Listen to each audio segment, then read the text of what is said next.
अब हम क्या देखते हैं, ratio and proportional. Ratio and proportional में देखते हैं, ratio is a fundamental a comparison between the two quantity. Ratio क्या है, दो किसी भी क्वांटिटी के बीच में कंपैरिजन देखना हो तो हम रेशियो को कंपेयर करते हैं। When two ratio are equal terms at the proportional. अगर दो रेशियो क्या है, इक्वल है तो उसे टर्म देते हैं proportional. Equality of the two ratio in term of the proportional, जैसे ए डिवाइडेड बाई बी है, ए डिवाइडेड बाई मतलब ए रेशियो बी है। जैसे A divided by A divided by B equal to C divided by D होगा, मतलब ए ratio B, फिर इसके बाद क्या लिखते हैं, डबल ऐसे लिखते हैं। जैसे ए डिवाइडेड बाई बी लिखा हूँ और इक्वल टू क्या लिखा हूँ, सी डिवाइडेड बाई डी है, तो इसी तरह लिखते हैं ए रेशियो बी, फिर उसके बाद डबल ऐसे लिख देते हैं, डबल कॉलन, फिर उसके बाद सी डिवाइडेड बाई डी कर देते, सी इज टू डी कर देते हैं। तो या कह दे, इसका मतलब दूसरा भी ये भी होता है कि A into D into equal to क्या होगा, बी इंटू सी होता है। ठीक, अगर ए बी सी क्या हो, कंटिन्यूस प्रोपोर्शनल हो, तो A upon B equal to B upon C होता है। जो इससे क्या होगा, बी स्क्वायर इक्वल टू कितना हो जाएगा, बी बी इक्वल टू क्या हो जाएगा, under root of the A C. तो बी को क्या कहा जाता है, ज्योमेट्रिक मीन भी कहा जाता है। ठीक, तो ये होगा प्रोपोर्शनल के बारे में थोड़ी तेज जानकारी। अब आते हैं मेन प्रोपोर्शनल क्या है। पहले हमने प्रोपोर्शनल के बारे में जानकारी लिया, डायरेक्टली प्रोपोर्शनल। अब देखते हैं मेन चीज क्या है, डायरेक्ट प्रोपोर्शनल। मतलब अगर ए इज प्रोपोर्शनल टू बी, मतलब ए इंक्रीज होगा तो बी भी इंक्रीज होगा। डायरेक्टली प्रोपोर्शनल मतलब ए इंक्रीज होगा तो बी भी इंक्रीज होगा। ए इक्वल टू के भी लिखा जाएगा। अब जब भी डायरेक्ट कोई भी चीज डायरेक्टली प्रोपोर्शनल होती है ना, तो उसकी क्या होती है, उसका उसका डिवीजन कांस्टेंट होता है। मतलब A one divided by A two equal to क्या होगा, B one divided by B to.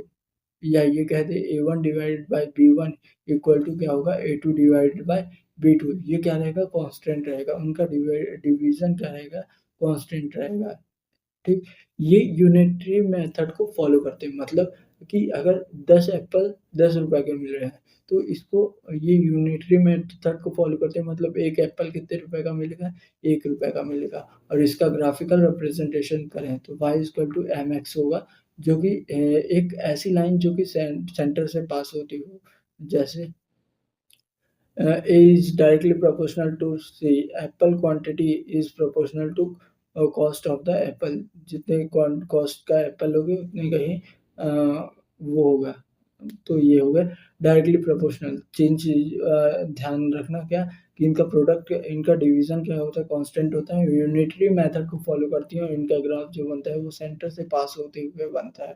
ठीक, inversely proportional, A is inversely proportional to B, मतलब ए इज इनवर्सली, फिर वन अपॉन बी कर दूंगा, इनवर्सली प्रोपोर्शनल का इसका मतलब होता है कि एक चीज बढ़ेगी तो दूसरा घटेगी। लेकिन इसका मतलब ये भी होता है इनवर्सली प्रोपोर्शनल में कि इनका प्रोडक्ट क्या होगा, कांस्टेंट होता है। मतलब A one B one equal to क्या होगा, ए टू बी टू होगा।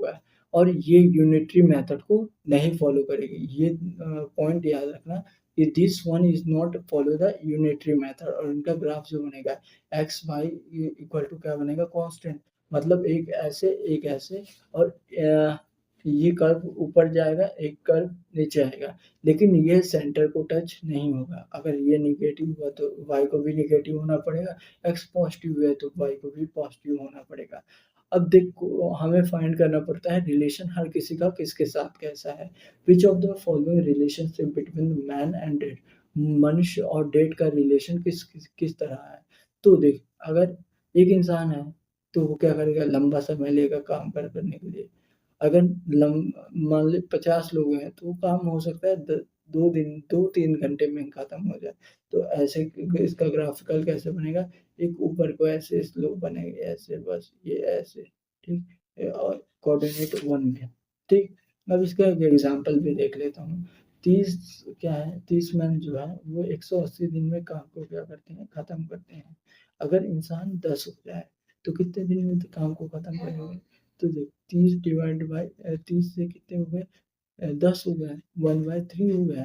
तो समय कितना होगा? समय कितना इंक्रीज़ हो जाएगा? 3 टाइम इंक्रीज़ हो जाएगा मतलब 108 इंटू क्या कर दूँगा 180 इंटू 3 टाइम कर दूँगा 540 क्या कर दूँगा समय इंक्रीज़ होगा, ठीक? बिकॉज़ अगर मैन और डे जो है वो इन्वर्सली प्रोपोर्शनल है, तो मैन इंटू डे क्या होता है? कांस्टेंट होता है। m1 d1 इक्वल टू क्या होगा? m2 d2 होगा, ठीक? कुछ में लगता है चैन रूल। चैन रूल कैसे?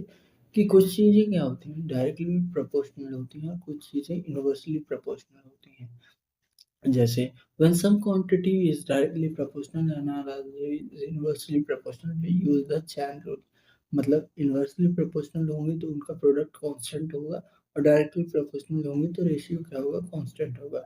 जैसे मैन और डे का है रिलेशन और लेंथ एंड ब्रेड्थ का मतलब एरिया कितना कवर करती हैं। तो जितने लोग जाएँगे उतना ज़्यादा एरिया कवर होगा मतलब man divided by length into breadth नीचे रहेगा लेंथ इंटू ब्रेड्थ इंटू क्या रहेगा डे रहेगा। जैसे man into day divided by length into breadth इतना रेशियो रहेगा।